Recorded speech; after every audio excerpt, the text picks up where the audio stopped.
DEI – Diversity, Equity and Inclusion. One of the most commented on and most controversial concepts in the video game industry in recent years. Out of pure curiosity, I wanted to find out what situation of video game companies really looks like in terms of putting DEI into practice. So I looked through a bunch of YouTube channels whose business model is based largely or completely on exposing DEI, ESG or woke in the video game industry. To my surprise, such a fundamentally important issue has never been analysed in a comprehensive way. I decided to fill this knowledge gap and conducted such a study myself. So, if my friends you want to find out to what extent DEI principles were being applied in the gaming industry at the end of 2024, then fasten your seatbelts. I invite you to join me. In the study, I included the 20 largest video game companies in terms of their revenue value at the end of 2024. The games mentioned in the video were assigned to the companies that developed them.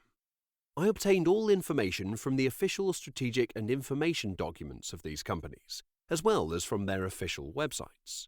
So, no rumours, only official sources. By the way, the graph shows the distribution of power in the gaming industry, and how much influence the big three, Sony, Tencent and Microsoft, have on the entire industry. First, I will present the facts. Some YouTube content creators very often confuse facts with interpretation. I will try to avoid the mistake they make, so that you, dear viewer, can form your own opinion. Sony Interactive Entertainment is a division of Sony Group Corporation that's based in the USA, and is the owner of companies that have developed, among others, the God of War series, the Horizon Zero Dawn series, Astrobot, and Concord.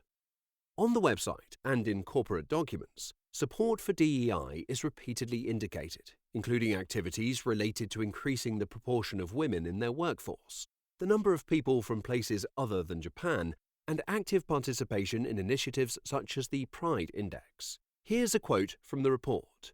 In order to further promote diversity as a key management strategy, in addition to promoting diversity in business and geography and hiring diverse talent, Sony provides opportunities to think more deeply about diversity. Tencent Interactive Entertainment is a division of Tencent Holdings, which is based in China. The company specializes in developing and publishing mobile, console, and PC games. Tencent's portfolio and its subsidiaries include, among others, Path of Exile 2, League of Legends, Valorant, and Delta Force. The last ESG report devotes an entire chapter to implementing DEI, including goals related to increasing the share of female directors and promoting the culture of DEI in the company. Let me read some from the report. Besides integrating DEI concepts into our day-to-day operations and corporate culture, we also extend this commitment to our products and services. Microsoft Gaming is a video game and digital entertainment division of the Microsoft Corporation from the USA. The portfolio of Microsoft and its subsidiaries includes the Call of Duty series, the Diablo series, Minecraft, Overwatch 2, and Starfield. The company fully implements DEI principles and publishes annual related reports. Here's a few quotes from the last report. Inclusive hiring remained a priority. We must stay focused on increasing representation at more senior levels. Added a performance-based component which includes progress on D&I representation to the compensation of every member of the senior leadership team. Nintendo is a Japanese company and is one of the most important players in the console market. They also develop video games. The most famous of Nintendo's games include the Super Mario series, the Legend of Zelda series, and the Animal Crossing series. On the company's website, the DEI chapter says, among other things, that we hire talent regardless of race, sex, sexual orientation, or gender identity. As our consumers' interests and preferences continue to diversify in the world of entertainment, leveraging a diverse workforce is crucial for raising the collective strength of the company. We carried out initiatives to increase the total percentage of female full-time employees hired or promoted. NetEase Games is a branch of NetEase Incorporated, which is a Chinese corporation that operates mostly in the online services sector and the video games sector, primarily the mobile part of it. The company's portfolio includes, among others, Marvel Rivals, Once Human, and Bloodstrike. The company's ESG report highlights the full implementation of ESG principles. Some of the quotes from the document: champion diversity and inclusivity. Our board's recommendation for the election of each of our directors was based on factors including, but not limited to, gender, background, skills, and industry experience to ensure that the board embraces both expertise and diversity. We are committed to safeguarding the rights of our employees by creating and maintaining a workplace with diversity, equity, and inclusion. Electronic Arts is an American video game company with a very rich portfolio of games, including the Battlefield series, EA Sports, the Sims series, Apex Legends, Dragon Age, The Veilguard, and so on. Here's some of what their EA Impact report says. We strive to foster an inclusive, engaging workplace environment where our diverse and healthy teams create worlds, characters, and stories that reflect and resonate with our global audiences. We aim to find and attract a diverse slate of candidates with diverse backgrounds and experiences, with a focus on including underrepresented talent in the pool of candidates from the beginning of our hiring process. Creating games and experiences that appeal to our global audience begins with our long-standing commitment to promoting a culture of inclusivity. Take-Two Interactive Software is an American video game holding company. The most famous games include, among others, the GTA series, the Red Dead Redemption series, the Sid Meier's Civilization series, and the Borderlands series. On the company's website, their diversity statement says, among other things, that we firmly believe that more diverse teams are more valuable and effective. Diversity is key to our success. We are committed to enhancing diversity at Take-Two and throughout our industry. Take-Two strives to provide an inclusive workplace in which everyone feels respected, heard, and safe, working with organizations to support the rights of the LGBT+ community and to increase that community's representation in our industry. Endeavoring to expand the diversity of our industry's candidate pool through scholarships to minority game design students. Embracer Group AB is a Swedish video game and media holding company. Games that were developed by the companies owned by the Embracer Group include the Kingdom Come Deliverance series, Warhammer Space Marine 2, the Metro series, and the Tomb Raider series. Embracer's ESG fact sheet mentions diversity and inclusion in relation to human resources management, as well as diversity and inclusion in games and entertainment.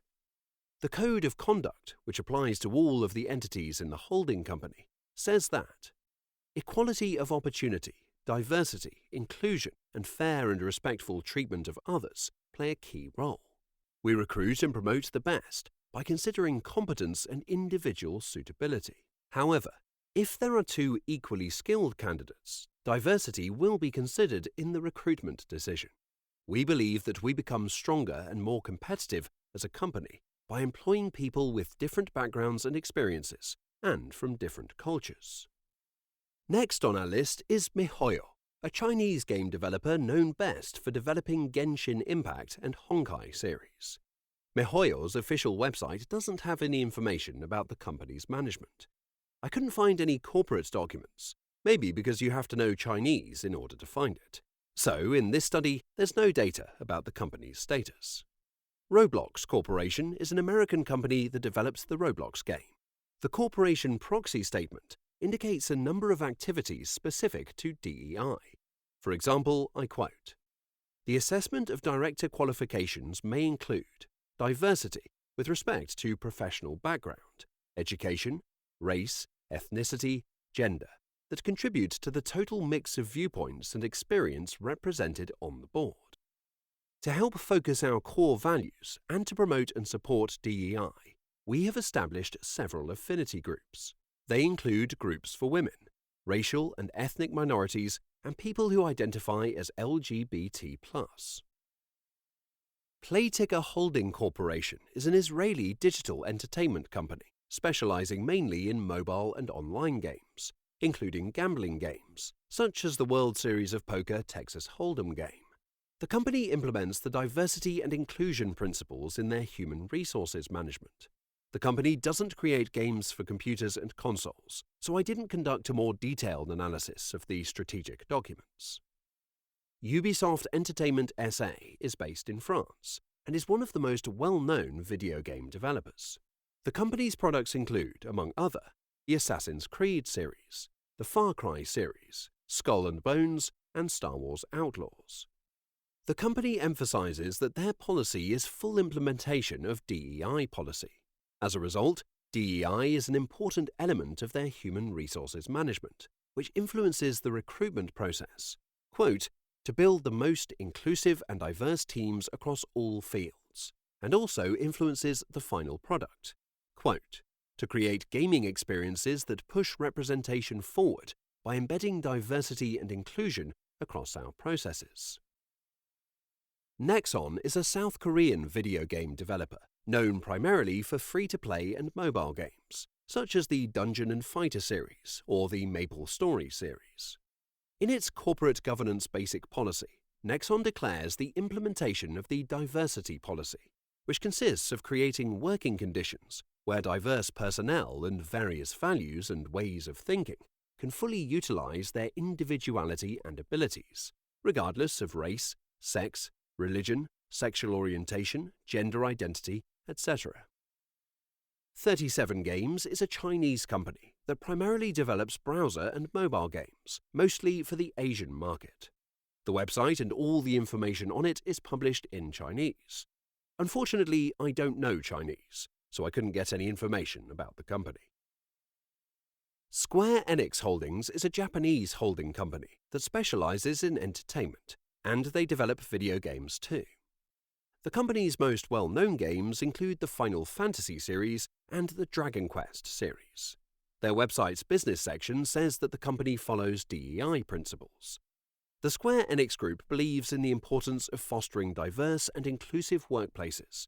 All of our locations work to increase representation and promote DEI across such areas as recruiting, training, team building, and employee activities. Reality Labs is a business and research unit of Meta Platforms that produces virtual reality and augmented reality hardware and software. Developing computer games is a relatively small part of the company's activity and is mainly related to developing ports for VR or AR devices. The document, the Meta Code of Conduct, says that the company puts DEI principles into practice and that Meta concentrates on providing inclusive working conditions and building teams that are rich in diversity. Bandai Namco Entertainment is a Japanese company that is both a developer and an owner of companies developing, among others, the Pac-Man series, the Tekken series, the Tales series, and Unknown 9 Awakening. The company's website speaks of the implementation of DEI goals, such as ensuring full equality in employment and employee promotion. The website also emphasizes that we strive to diversify our workforce and promote their active participation in the workplace. This is accompanied by provisions on the promotion of the hiring of women. Sega Corporation is a division of Sega Sammy Holdings, and they develop video games. The company's portfolio includes, among others, the Total War series, the Football Manager series, and Metaphor ReFantazio. On its website, the company declares that DEI principles are part of how they operate. Their DEI principles concentrate in particular on the creation of an inclusive work environment, on non-discrimination, and on equal opportunity. They also involve support for sexual minorities. Netmarble Corporation is a South Korean game developer and publisher, mainly of mobile games, such as Solo Leveling, Arise, and Marvel Contest of Champions. According to a statement on the company's website, we are establishing DEI policies and relevant implementation governance centered on the ESG committee. From the descriptions that follow, it appears that Netmarble's DEI practices focus mostly on ensuring equal opportunities for employees and increasing the share of women employees. This is the situation in the 20 largest companies in the world. As a bonus, I have allowed myself to supplement the list with 3 additional companies, because of the games that they have in their portfolio. The Kadokawa Corporation is a multi-industry Japanese corporation and the owner of From Software, which develops Souls-like games: Dark Souls, Bloodborne, Sekiro, and Elden Ring. There is a separate section on the company's website devoted to the implementation of DEI principles as part of management based on the ESG concept. These principles focus mainly on ensuring equality regardless of gender, race, or sexual orientation, and also concern supporting LGBT+ people, as well as the promotion of women, for example by increasing the number of women who are part of the company's management team. Capcom is a Japanese corporation and is the developer of, among other video games, the Resident Evil series, the Monster Hunter series, the Dragon's Dogma series, and the Street Fighter series. Capcom's corporate governance report says that ensuring diversity in the company, including promoting the active participation of women, is one of their objectives, and the report speaks of the following activities: developing diverse human resources, including employing and assessing them regardless of gender, nationality, and age, increasing the share of employed women on the Capcom's management team, and that it actively hires, develops, and retains female employees, and that the company will continue to actively hire, promote, and retain foreign employees. And finally, Warner Bros. Games, a division of Warner Bros. Discovery, is an American multinational mass media and entertainment conglomerate. Their most famous games include, among others, Hogwarts Legacy, the Mortal Kombat series, the Lego series, and Suicide Squad: Kill the Justice League. The company says it fully implements DEI principles and does so on 3 levels: on the level of human resources management, in the recruitment process, and in the creative and production processes.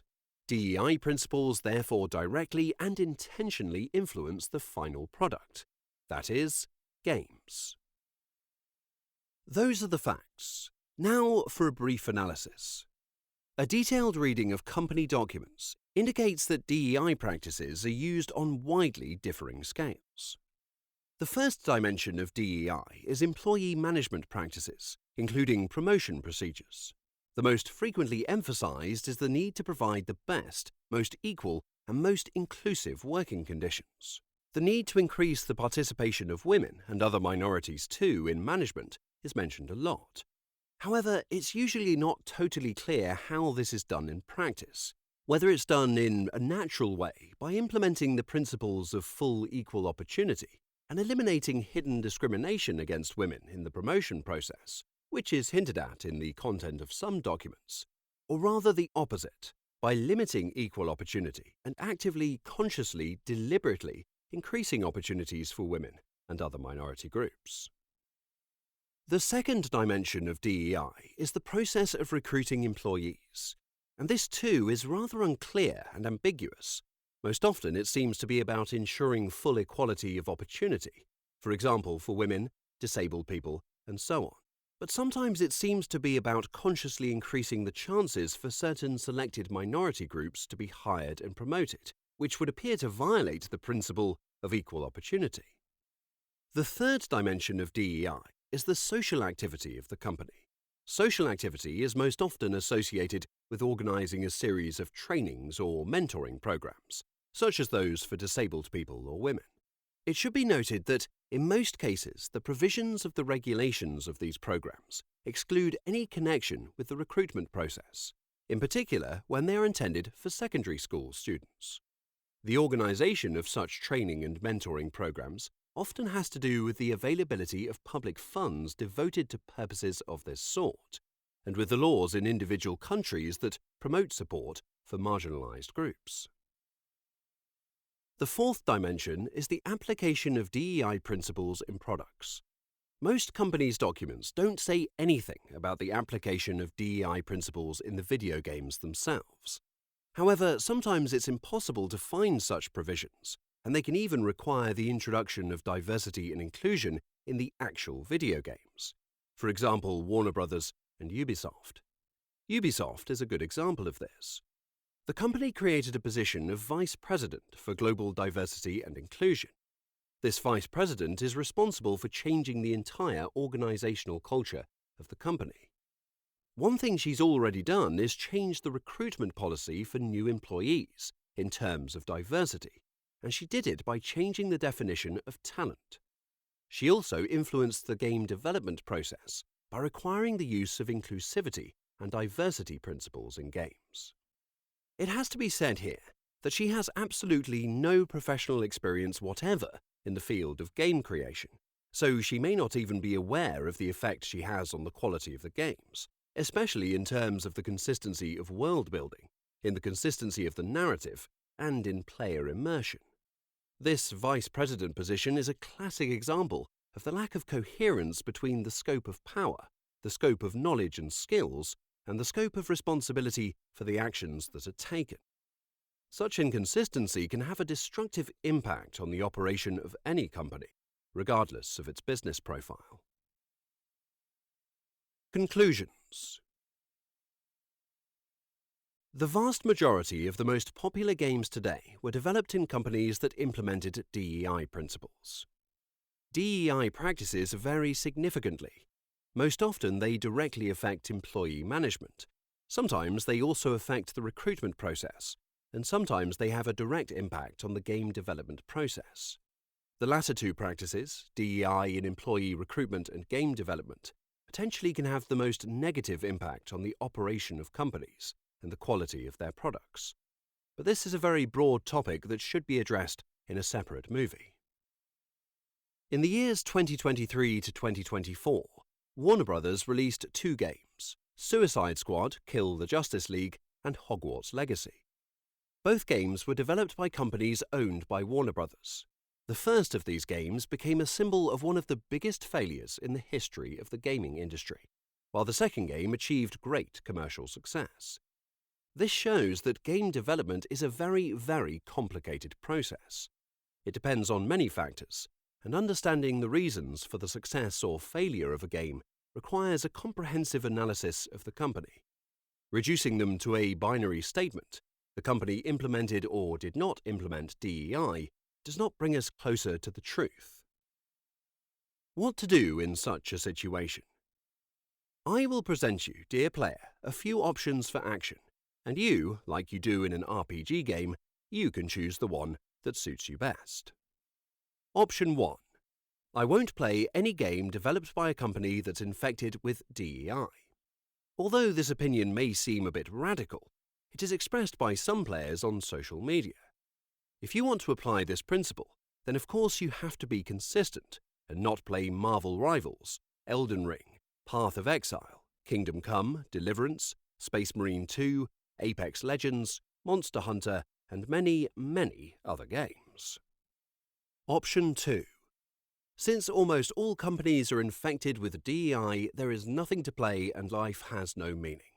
Some people propose an alternative solution, only playing old games. For example, there is such a beautiful royal game that was created many centuries ago, before anyone invented DEI. Chess. Although, wait.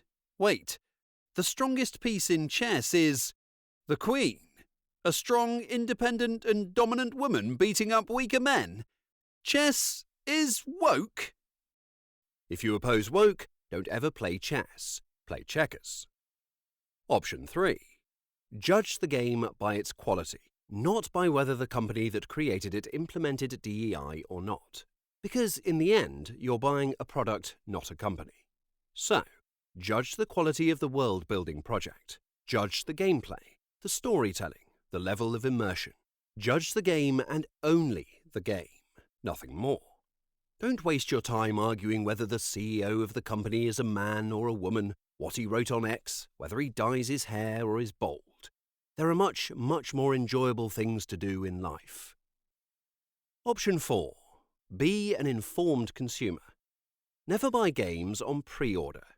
If you wrote such a comment under a game you don't like, be brave and also, maybe most important of all, write such a comment under a game you love. Do it for the good of the whole damn gaming industry. Never buy 3-day early access, also games you love. Make the decision to buy games independently based on rational premises, like a decision based on a fragment of gameplay you've watched. Don't let others tell you what's good for you. Don't give a damn about the internet defenders of the one and only true truth. So never ever listen to people who tell you not to play a game because it doesn't promote diversity and inclusion. But also, never ever listen to people who tell you not to play a game because it's woke, especially when they say that about a game they've only played a little bit, or that they haven't played at all. They all want one thing: your attention, your time, and your money, and that's all they care about. Both groups care about fueling the culture war, because that's the only way they can get your attention, your time, and your money. And the one needs the other like it's oxygen, because without it, they're absolutely nothing. Both groups destroy games because they don't discuss what's most important in games: world building, gameplay, storytelling, immersion. They just mess around with ideology. Screw ideology in all its forms. Since, as shown earlier, chess meets the criterion for woke, and the anti-woke criterion is met by checkers, it means that there are neither woke nor anti-woke games. There are only good and bad games. Chess and checkers are both great. That's all. This has already been said, but it's worth emphasizing once again. The prerequisite for evaluating any game is to play it first. Let's be critical of games. Let's be very critical. But first, let's play them and not listen to people who haven't. Listen only to your needs. Play what brings you joy and fun. It makes absolutely no difference whether a picture, piece of music, a book, or a game is considered good or bad by 90% of people in the world. What matters is whether it puts a smile on your face. Respect other people's opinions and don't impose your opinions on others. Even if you think Hawaiian pizza is a disgusting mess, if your girlfriend loves it, you'll buy it for her after all. This may not make the world a paradise, but at least one person won't go hungry, and that's something. Finally, everything I've said is just opinions to consider. So, dear player, decide. Decide for yourself. And maybe try not to impose your decision on others.